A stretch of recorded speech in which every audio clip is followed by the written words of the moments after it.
Hi hello welcome to Kiran TV news. Mohan Babu గారికి high court మళ్ళీ జలక్కిచ్చింది. ఎందుకు ఏంటంటే రీసెంట్గా ఆయన తెలుసుగా ఆయన వ్యవహారం కావచ్చు, ఆయన మాట కావచ్చు, అన్నీ కూడా ఒక పద్ధతిలో ఉంటాయి. క్రమశిక్షణ పేరుతో పబ్లిక్ని కూడా క్రమశిక్షణలో పెట్టాలి అనేటువంటి భావనలో ఉంటారేమో నాకైతే తెలియదు. కానీ ఎందుకో పాపం ప్రతిసారి ఆయనే చిక్కుల్లో పడతా ఉంటారు. అయితే రీసెంట్గా మనందరికీ తెలుసు, మంచు మనోజ్ గారు కొన్ని విషయాలని బయటకు చెప్పడం జరిగింది. యూనివర్సిటీలో జరుగుతున్నటువంటి అవకతవకలపై ఆయన ప్రశ్నించడం జరిగింది. ఆయన మోహన్ బాబు గారి రెండో కుమారుడు. ఆయనే స్వయంగా వచ్చి మోహన్ బాబు గారు అలాగే విష్ణు గారికి సంబంధించినటువంటి వ్యవహారాలని బహిరంగంగా అందరి ముందు పెట్టినటువంటి పరిస్థితి మనందరికీ తెలిసింది. ఆ తర్వాత కొన్ని విమర్శలు వచ్చాయి. ఆ తర్వాత మళ్ళీ సద్దుమణిగింది. ఆ కుటుంబం ఏదో ఓకే కలిసిపోయారు అనుకునేటువంటి ఈ టైంలో మళ్ళీ ఇంకొక వివాదం వచ్చింది.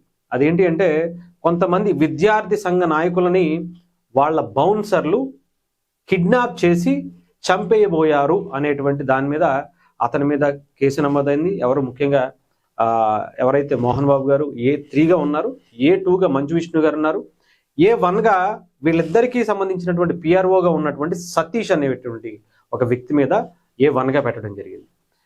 దాదాపు ఒక 12 మంది బౌన్సర్లను అక్కడ వాళ్ళ మోహన్ బాబు యూనివర్సిటీకి సంబంధించినటువంటి పరిసర ప్రాంతాల్లో వాళ్ళ బౌన్సర్లుగా ఉండేటువంటి వ్యక్తులని ఈ SFIకి సంబంధించినటువంటి యూనియన్ స్టూడెంట్స్కి సంబంధించినటువంటి నాయకులు ఎవరైతే ఉన్నారో వాళ్ళు కలెక్టర్ దగ్గరికి ఏదైతే మోహన్ బాబు యూనివర్సిటీలో జరుగుతున్నటువంటి అవకతవకలు, ఫీజులు అధికంగా వసూలు చేస్తున్నటువంటి పరిస్థితికి గతంలో కూడా ఏదైతే ఆ యూనివర్సిటీకి ఉన్నటువంటి అన్నీ కూడా రద్దు చేస్తూ చాలా నిర్ణయాలు తీసుకుంది. అయితే దాని మీద కొంచెం కోర్టుకు వెళ్ళి స్టే తెచ్చుకున్నటువంటి పరిస్థితి కనిపించింది. ఆ తర్వాత మళ్ళీ అదే పద్ధతిని కొనసాగిస్తున్నట్టుగా తెలుసుకున్నటువంటి విద్యార్థి సంఘ నాయకులు వెళ్ళి ధర్నా చేసి అక్కడ ఉన్నటువంటి ఎవరైతే ఆ బాధిత కుటుంబాలు ఉన్నారో వాళ్ళతో కలిసి కలెక్టర్కి ఫిర్యాదు చేయడం కోసం సాక్ష్యాలతో వెళ్తున్నటువంటి వాళ్ళిద్దరిని కిడ్నాప్ చేసి ఆ 12 మంది బౌన్సర్లు ఒక నిర్మానుష్యమైనటువంటి ప్రాంతానికి, అది కూడా మోహన్ బాబు గారి యూనివర్సిటీకి సంబంధించి ఒక ఫామ్ హౌస్ ఏదో అట, మోహన్ బాబు గారి ఫామ్ హౌస్ అట, ఆ ఫామ్ హౌస్ లోకి తీసుకెళ్లి వాళ్ళని చంపైపోతుంటే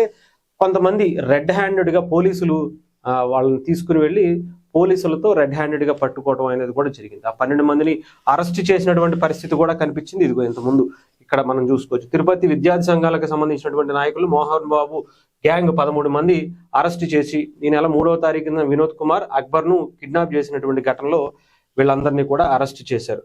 దాంట్లో మోహన్ బాబు గారికి సంబంధించి హస్తం ఉంది అన్నట్టుగా వాళ్ళ బౌన్సర్లు చాలా కీలకమైనటువంటి వాగ్మూలం ఇచ్చారు.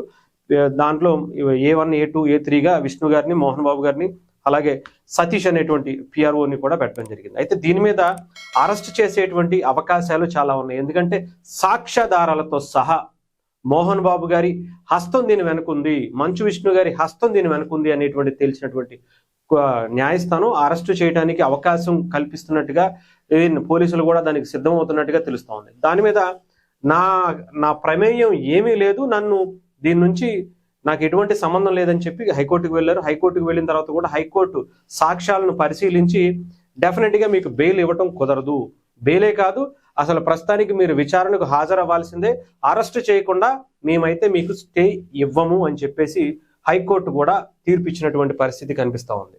దానికి సంబంధించి ఇక్కడ ఒకసారి చూడొచ్చు. మనకి కిడ్నాప్ కేసులో అరెస్ట్ అయినటువంటి రక్షణ కల్పించాలని మోహన్ బాబు వేసినటువంటి పిటిషన్ హైకోర్టు కొట్టివేసింది. విద్యార్థి నాయకులను కిడ్నాప్ చేయడానికి ముందు తర్వాత వర్సిటీ PRO సతీష్తో మోహన్ బాబు మాట్లాడిన మెసేజ్లు పంపాడని పోలీసులు తెలిపారు. ఈ విషయాన్ని గుర్తు చేసిన హైకోర్టు ప్రధాన న్యాయమూర్తి ఈ ఘటనపై లోతైన విచారణ జరుపుతామని తెలుపుతూ విచారణకు మార్చి 13 వరకు వాయిదా వేసినటువంటి పరిస్థితి.